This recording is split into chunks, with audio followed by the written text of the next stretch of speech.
All right, good evening, everyone, from 2nd Canadian Division Support Base Valcartier here in Quebec. It's Officer Cadet Redden, otherwise known as Japanese Irish Highlander, and I passed both my courses, which means hopefully by September I will no longer be Officer Cadet Redden, I will be Second Lieutenant Redden. But anyway, we'll see when I get commissioned. Out of the two courses I took, the occupational training course was obviously a lot easier. But because we are officers in the Canadian Forces, we have to show the status of ourselves as officers. And this was drilled into us that we are officers in the Canadian Forces. It doesn't matter that we are part of the cadet instructor cadre section of the reserves. We are still officers. And our mission is to train the youth of Canada into the next generation of leaders and good citizens of our country. And within the Canadian Forces, there has been a bit of a, shall we say, what's a good way to put this? The other trades haven't necessarily looked at CIC as actual officers. Even during our course, when some of us actually noted that, but we're only CIC officers, we're only dealing with cadets. And I must compliment Captain Lee, who told us it doesn't matter that we are part of the cadet instructor cadre. We are still commissioned officers in the Canadian Forces, and as such we comport ourselves as such. And that gave a lot of us a sense of pride into what we're doing, because we're not combat arms, but our mission is to ensure the training of the next generation of Canadian youth to become the leaders, as I said, and potential members of the Canadian Forces. Added to the fact, we have to do that in such a way that we protect the safety of those youth. And I probably mentioned it before in the other video that I talked about, where we were paraded in front of the monument for the cadets who unfortunately lost their lives in that training center, that our mission is to make sure that no other cadets are added to that monument. That's how serious this is. It's very poignant, and it struck home with me about how serious our mission is. So, as a civilian who came in and is now trained and waiting my commission, I take great pride in the fact that I have been given the privilege to serve our country in uniform, to serve king and country, to train these youth.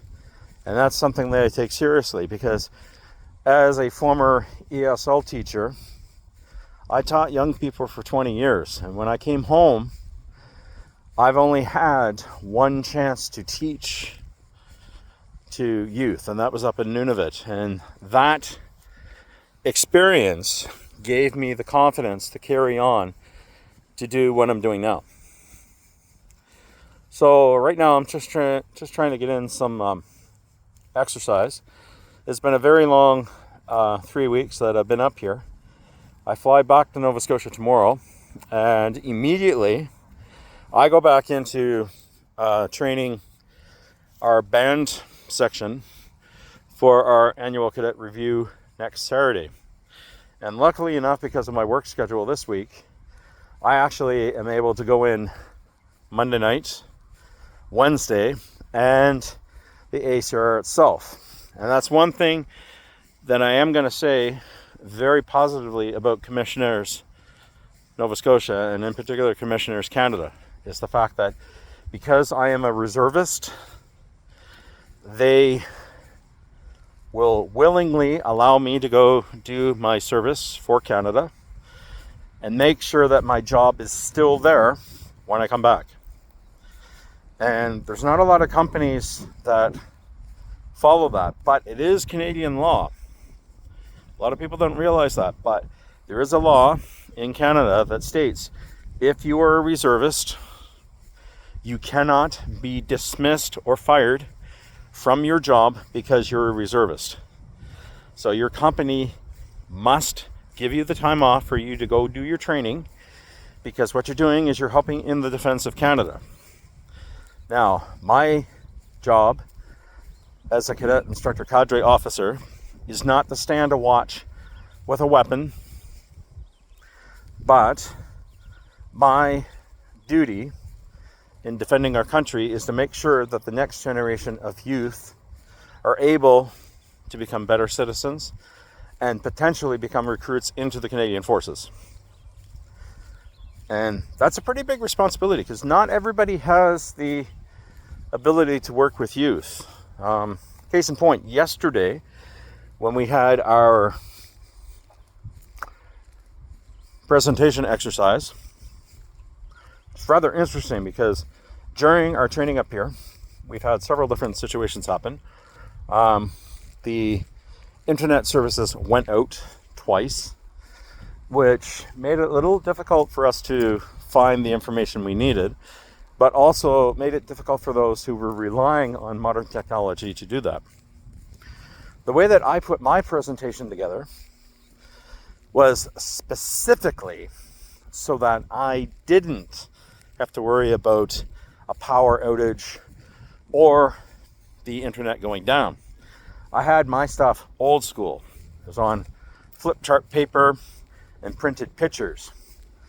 And when I went about and did my presentation, I wasn't even worried. And that's not me being overconfident. That's me going about and conducting my mission as though I was just going into a classroom and teaching a bunch of kids.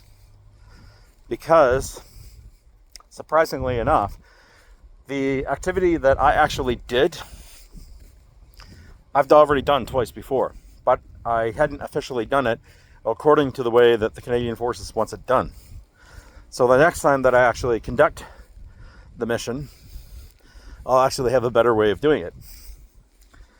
So I felt pretty proud of myself for the fact that I was able to do that. And the crazy part was, because all of us have been so highly trained the last 3 weeks, the officer candidate who started up as the first person on the rotation to do his presentation, within 5 minutes of him starting his presentation, the power went out. He just threw his hands up in the air and he's basically like, okay, and carried on. That's pretty interesting. And the fact that all of us up here had the ability to carry on, to complete our mission, didn't faze us one bit. The lieutenant colonel who came in as our replacement officer after our other officer had to return home for family reasons, turns to me and says, Officer Cadet Redden, are you able to go up next? I said, yes, sir. Jumped right in, carried on with it. And I was told, and I'm not bragging here either, but I was told that originally my first go around on Friday, I would have passed. My second go around, with how I did everything, my score was actually higher. That's pretty cool. I wasn't fazed about it. I went through, carried on with what I was doing. There we go. So, for me, when the internet went down and when the power went down, the officer staff up here, the instructor staff actually specifically said, we don't do that just to mess with you guys. But this is how well we were trained. We had something come up with us, we adopted and overcame and carried on with the mission. And that, we were complimented. All of us were complimented on, including the training major. She actually walked past when I was doing my presentation and was like, yep. And I was the only candidate in my section that actually did it like that.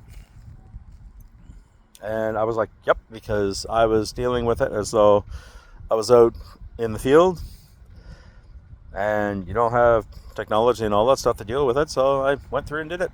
So what I'm going to do right now is there's a couple of static displays of weapon systems on the base, and because I do modeling and wargaming, I'm going to take some up close and personal pictures of these places. And because I've served on this base and I had the privilege to be trained by a chief warrant officer in the Royal 22e Regiment, I am going to build for my Team Yankee force the battalion of the Royal 22e Regiment that was in Germany in 1985. Because I understand what that regiment stands for now. I understand that it didn't matter that we were Anglophones on a French base. We still did it, and we were still able to communicate with our French brethren and camarades des armes. And I actually made friends with Francophone officers, and they are going to be our battle buddies for life. And for that, I'm very proud that I made those friendships and that I made the attempt to communicate in their language, because it meant I made lifelong friends.